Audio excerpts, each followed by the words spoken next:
사도행전 18장에 있는 말씀은 바울 선생님이 2차 전도 여행을 거의 마치면서 거의 마지막에 고린도라고 하는 데 가서 말씀을 전했어요. 그래서 저는 이 고린도 전서에 있는 이 고린도에 있는 말씀을 통해서 우리에게 주시는 몇 가지의 교훈을 함께 생각해 보려고 합니다. 18장 1절에 있는 말씀을 한번 보세요. 그 후에 바울이 아덴을 떠나 고린도에 이르러 그 후에, 이 그 후에라고 하는 말이 첫 번째 교훈이에요. 그 후에라고 하는 말에 숨어있는 교훈의 말씀이 있어요. 그 후에라고 하는 것이 어떤 의미를 가지고 있을까? 바로 직전에 17장 마지막 절을 한번 보세요. 17장 마지막 절.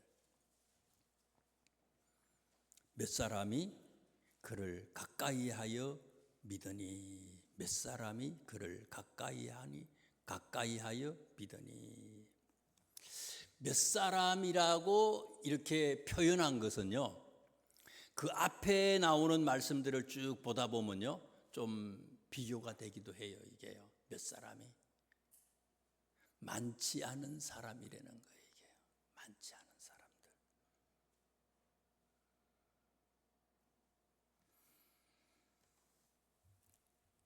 17장 마지막 절에 나오는 말씀은 고린도에 오시기 직전에 아덴에서 바울 선생님이 전도를 하셨고 전도의 열매에 대해서 우리에게 소개하는 그런 내용인데 어떻게 됐다고요?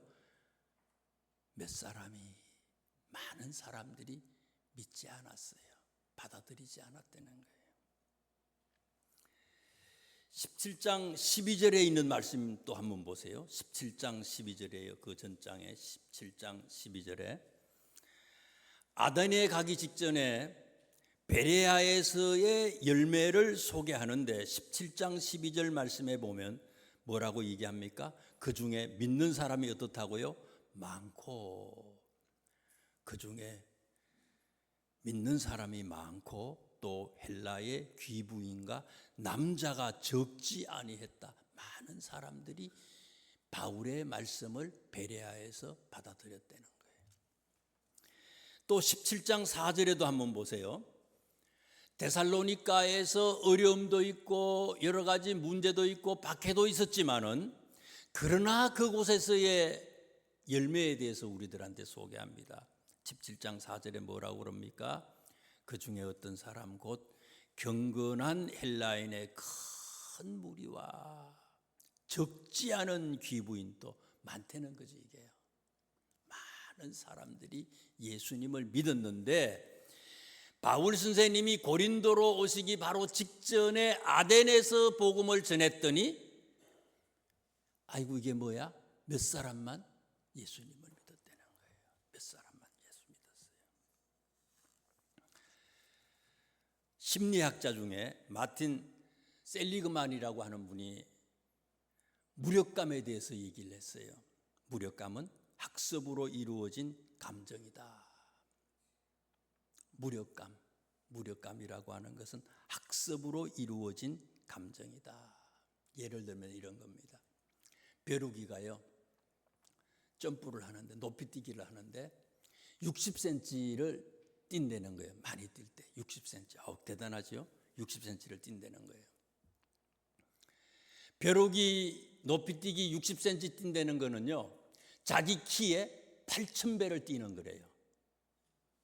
벼룩이 키로 따지면 자기 키에 8,000배를 뛰어오르는 거래요. 사람으로 치면요, 사람이 63빌딩을요 점프해가지고 넘어가는 거나 마찬가지라는 거예요. 어마어마한 거죠 이게요.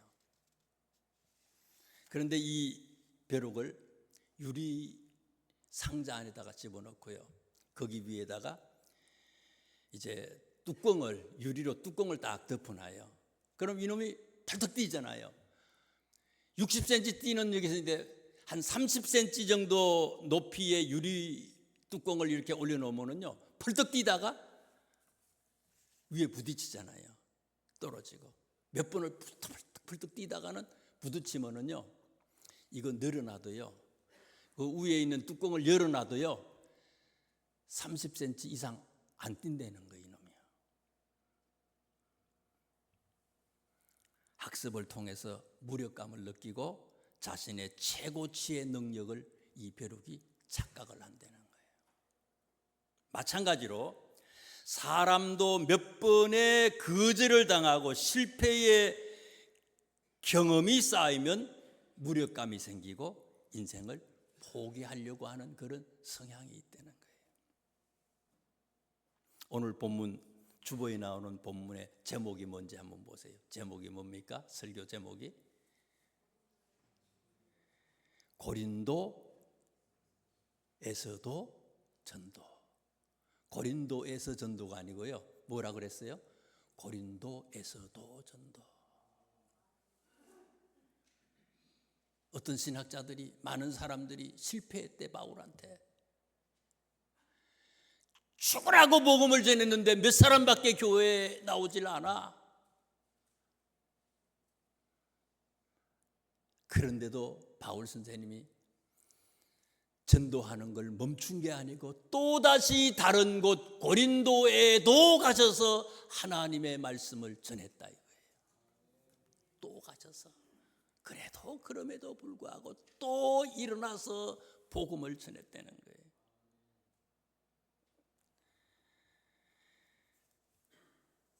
고린도후서 4장 7절에서 10절에 있는 말씀을 제가 읽어드릴게요. 우리가 사방으로 우겨쌈을 당하여도 쌓이지 아니하며 답답한 일을 당하여도 낙심하지 아니하며 박해를 받아도 버림받지 아니하며 거꾸로 트림을 당하여도 망하지 아니하고. 가는 데마다 바울 선생님이 어려움을 당하잖아요. 감옥에 갇히기도 하고 매를 맞기도 하고요, 별별 고생을 고난을 다 당했지만 그러나 박해를 받아도 버림받지 아니하고 거꾸로 트림을 당하여도 망하지 아니한대요. 그래서 저는 여기 성경에다가 이걸 뭐라고 적어놨는가 하면요, 오뚜기 인생 이렇게 적어놨어요. 옛날에 그렇게 적어놨더라고 보니까요. 오뚜기 인생. 예수 믿는 사람은 어떻다고요? 오뚜기 인생이에요. 힘들고 어려워서 고통스러운 게 있을 수는 있지만은 다시 일어나는 것이 예수 믿는 사람들의 능력이라는 거예요. 다시 일어난다는 거예요. 바울은 실패와 좌절과 역경을 뚫고 앞으로 전진하고 나갔다는 거예요. 그 후에 그럼에도 불구하고 고린도에도 가서 말씀을 전했다. 우리의 환경이, 우리의 삶이 아무리 힘들고 어려워도 그래도 또 일어나고 전진할 수 있기를 주님의 이름으로 축원합니다. 이게 첫 번째 교훈이에요. 두 번째입니다. 18장 6절 오늘 본문의 말씀을 보세요. 18장 6절.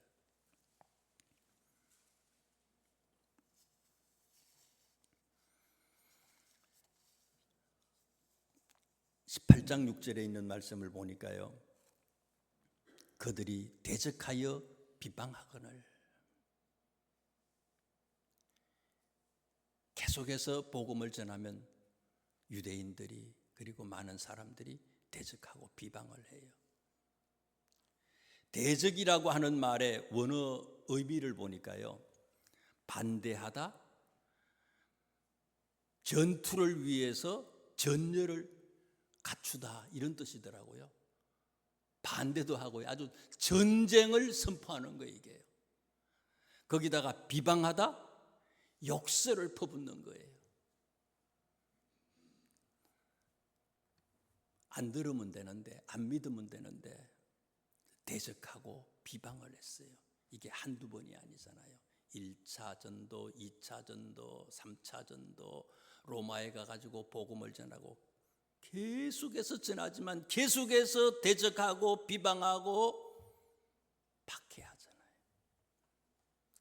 그런데 9절에서 10절에 있는 말씀을 보세요. 9절 10절에 있는 말씀에 보니까 이런 환난 가운데에 바울이 하나님의 음성을 듣습니다. 사실 편안할 때는 하나님 음성을 잘 못 들어요. 힘들고 어려울 때에 간절하잖아요. 그때 하나님의 음성을 바울이 들었어요. 읽어드릴게요. 밤에 주께서 환상 가운데 바울에게 말씀하시되 두려워하지 말며 침묵하지 말고 말하라. 내가 너와 함께 있음에 하나님은 늘 우리와 함께 하십니다. 힘들 때도 괴로울 때도 고통 속에서도 하나님은 함께 하시거든요. 내가 너와 함께 있음에 어떤 사람도 너를 대적하여 해롭게 할 자가 없을 것이니 이는 이 성중에 내 백성이 많음이라.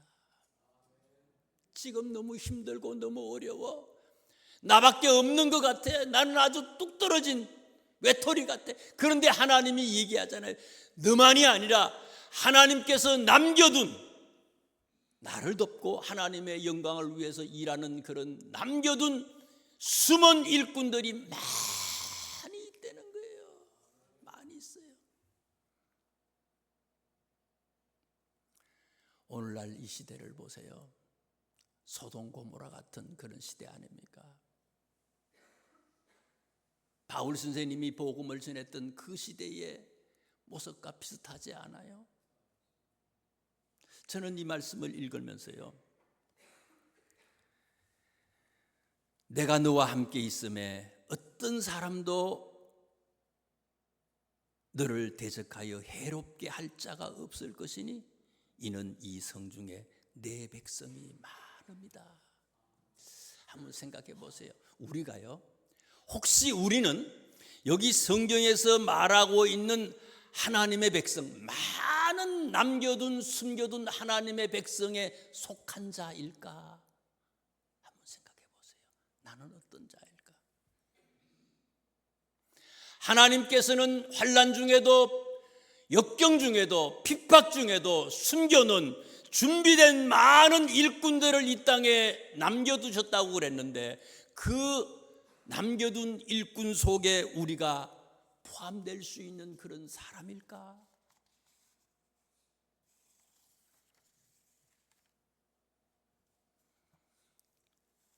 고린도 교회에는요, 하나님께서 숨겨둔 하나님의 일꾼들 여러 사람들이 소개되는데 그 중에 한 사람이 나오잖아요.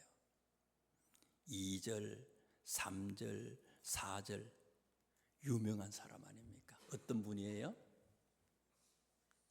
브리스길라, 아굴라. 그렇죠? 아굴라가 남편인데 왜 아굴라 얘기를 안 하고 브리스길라를 먼저 얘기해요?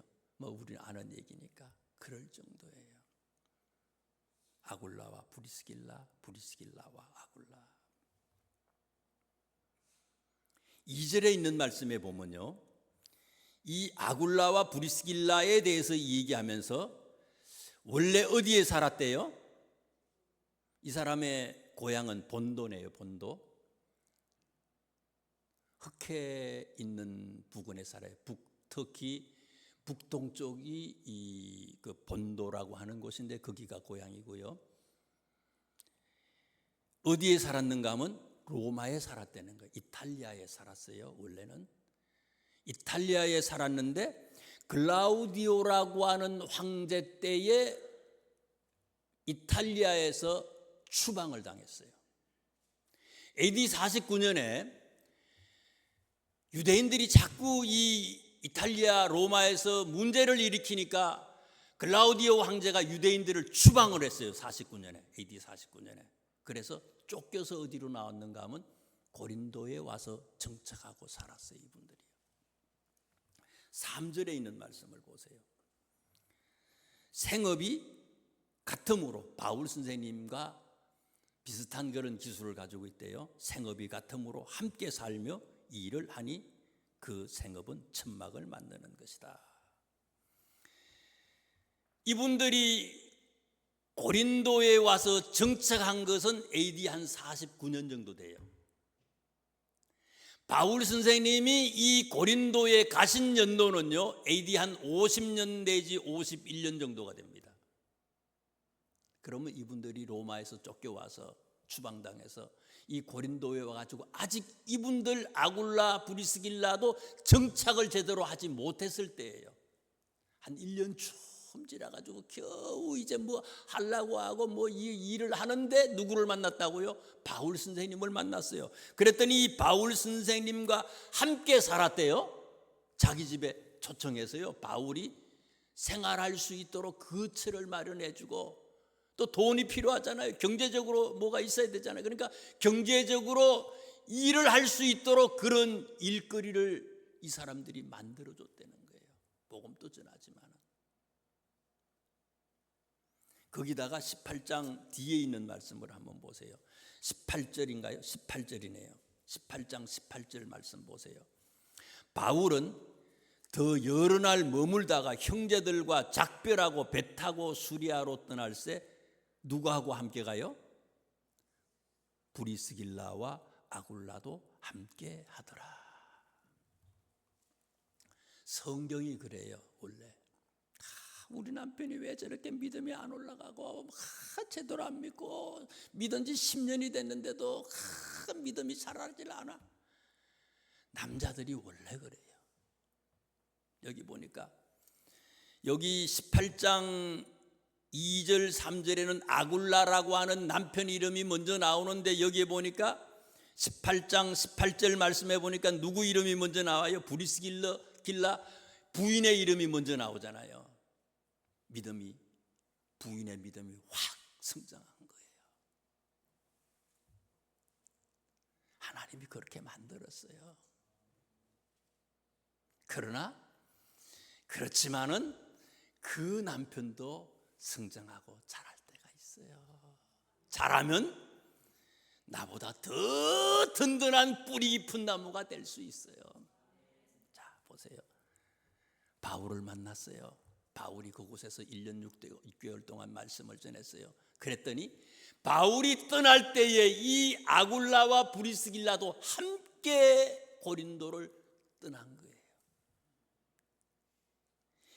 바울 선생님이 로마서에 보면요, 로마서에 이 브리스길라와 아굴라가 자기에게 어떤 사람이고 초대교회에서 어떤 사람이었는지에 대해서 우리한테 소개하는 얘기가 로마서 거의 마지막 16장에 나와요. 한번 보세요. 로마서 16장 3절이에요.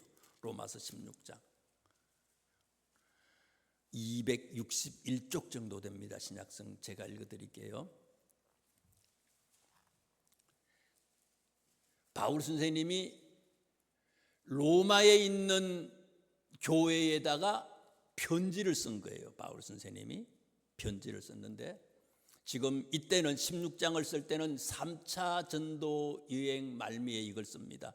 당신이 로마에 가고 싶은, 선교하고 싶은 그런 마음이 계셔서 로마에 있는 교회에다가 편지를 쓰는데, 한번 보세요. 3절에 너희는 그리스도 예수 안에서 나의 동역자들인 브리스길라를 얘기해요. 브리스가와 아굴라에게 문안하라. 이미 브리스길라와 아굴라가 어디에 가 있는가 하면요, 로마에 가 계시는 거예요. 이분들이요. 그 다음에 또 보세요. 그들은 브리스길라와 아굴라를 얘기하는 겁니다. 그들은 내 목숨을 위하여 자기들의 목까지도 내놓았나니 나뿐 아니라 이방인의 모든 교회도 그들에게 감사하느니라. 대단한 사람이에요.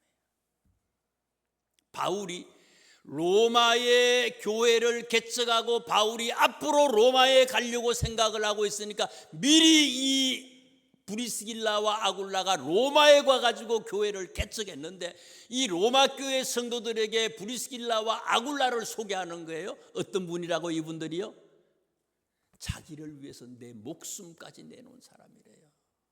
대단한 사람들이에요. 하나님이 이런 사람을 남겨둔 거예요. 힘들고 어렵고 아무도 없는 것 같은데, 내 혼자인 것 같은데, 나만 떨어져 있는 것 같은데, 하나님은요, 하나님의 일을 위해서 이런 사람들을 남겨둔 거예요. 목숨을 걸고 하나님의 일을 할 수 있는 사람을. 이 말씀을 제가 묵상하면서 나도 그렇고 우리 모든 성도님들이 브리스길라와 아굴라처럼 목숨 걸고 하나님의 일을 하는 참된 그런 용사들이 됐으면 좋겠다, 그런 생각을 했어요. 하나님께서 숨겨둔 그 많은 사람들, 환난 속에서도 바로 이 브리스길라가 우리 모두가 될 수 있기를 주님의 이름으로 축원합니다. 그 다음에 한번 좀 쭉 보세요. 6절과 7절입니다. 6절과 7절 본문으로 돌아오세요. 18장 6절과 7절 보세요. 그들이 대적하여 비방하거늘, 그들은 누군가 하면 유대인들을 얘기합니다. 그들이 대적하여 비방하거늘 바울이 옷을 털면서 이르되 너희 피가 너희 머리로 돌아갈 것이요 나는 깨끗하니라.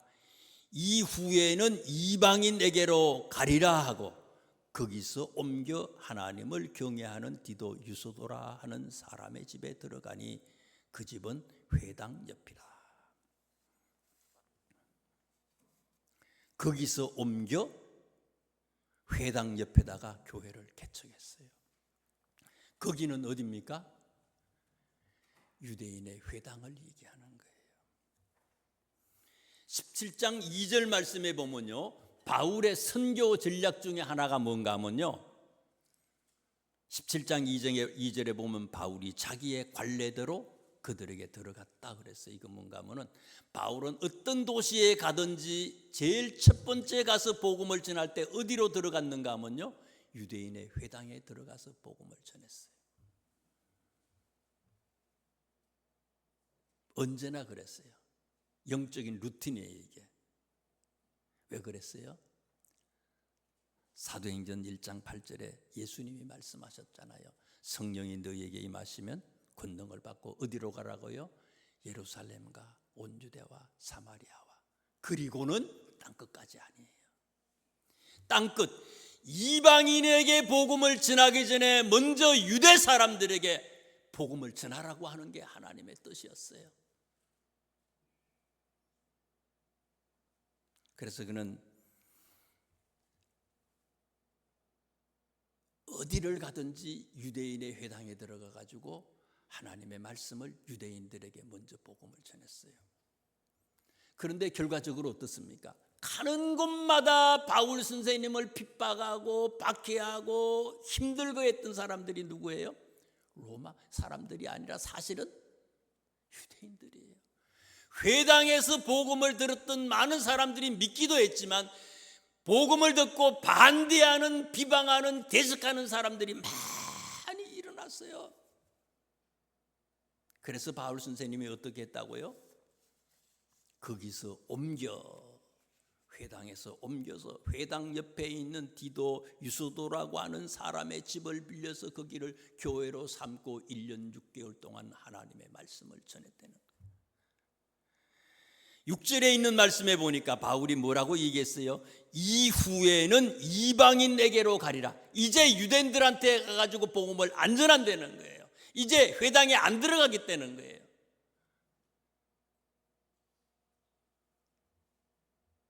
다시는 내가 유대인들한테 복음 안 전한다는 거예요. 이방인한테로 가겠다는 거예요, 바울 선생님이요. 그래서 아주 회당에서 떠나버렸어요. 옮겨버렸어요. 복음을 전하는 거처를 옮겨버렸어요. 그런데 그 뒤에 진짜 그랬는지 한번 보세요. 19장 8절에 있는 말씀 보세요. 지금 이 고린도에 일어난 사건은 2차 전도 여행 때고요. 3차 전도 여행 때의 에베소에서 있었던 일들을 한번 보세요. 19장 8절에 있는 말씀. 19장 8절.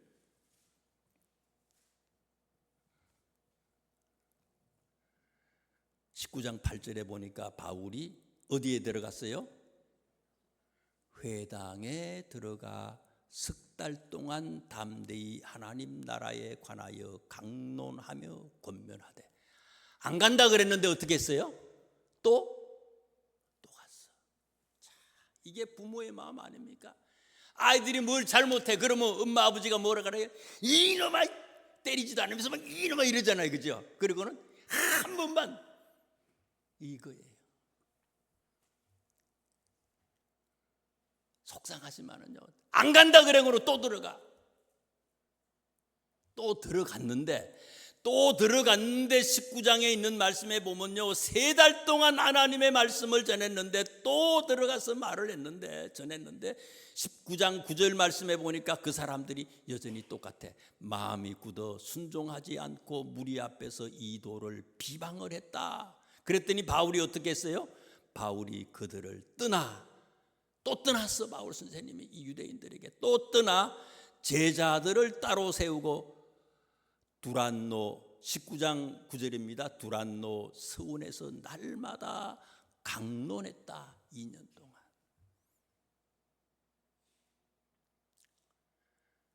고린도에서 이방인한테 간다고 얘기하다가 니들한테 와서 복음을 안 전하겠다고, 유대인들한테는 복음을 안 전하겠다고 그렇게 얘기를 하셨는데 또 에베소에 오셔가지고 또 들어갔어요. 회당에 들어가서 유대인들에게 또 말을 전했는데, 복음을 전했는데 비방하고 또 대적하니까 또 나왔어. 그래서 두란노 서원이라고 하는 곳을 빌려서 거기에서 말씀을 2년 동안 바울 선생님이 전했다는 거예요.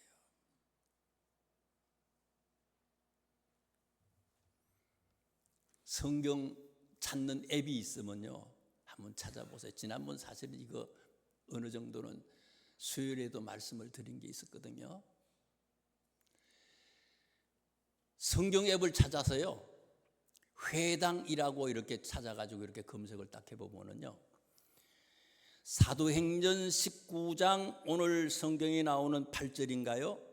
8절까지는 바울 선생님이 회당이라고 하는 말이 여기 회당이 나오는데요, 19장 8절 이후에는 바울 선생님과 연관된 회당이라고 하는 말이 그 뒤부터는 사라져버렸어요. 안 나와요. 그 뒤로는요, 에베소 교회 이후로는 바울 선생님 마지막까지 회당에 진짜 들어가지 않아요. 이제는 유대인들이 아니라 땅 끝에 집중하는 바울의 모습을 여기서 볼 수 있어요. 이제부터는 기가 막혀요. 안 나와. 회당이라고 하는 말 자체가 안 나와요. 이게 세 번째 교훈입니다. 계시록 16장 15절에 있는 말씀을 제가 읽어드릴게요. 계시록 16장 15절에 있는 말씀입니다. 보라, 내가 도둑같이 오리니 누구든지 깨어 자기 옷을 지켜 벌거벗고 다니지 아니하며 자기의 부끄러움을 보이지 아니하는 자는 복이 있도다. 예수님이 어떻게 오신다고요? 도둑같이 오신대. 참기도 하고 오래 참기도 하고 기다리시기도 하고 어떨 때는 우리를 책망하기도 해요. 사고를 통해서 깨닫게 하려고 하시기도 하고요, 질병을 통해서 깨닫게 하려고 하시기도 하고요, 집안의 어려움, 자녀의 문제를 통해서, 배우자의 문제를 통해서 나에게 깨닫게 해주려고도 해요. 계속해서 기다리지만 예수님은 어떻다고요? 도둑같이 오신대. 도둑같이. 언제 오실지 몰라. 기다리지만 그 때가 마지막이 있다는 것을 성경은 우리들한테 얘기를 해주는 거예요. 이 때, 기다려 주실 때, 이 기회를 놓치면 땅을 치고 후회하는 일들이 생길 수 있다는 거예요. 이 때를 놓치지 말라고 하는 교훈, 이것이 세 번째 교훈이에요.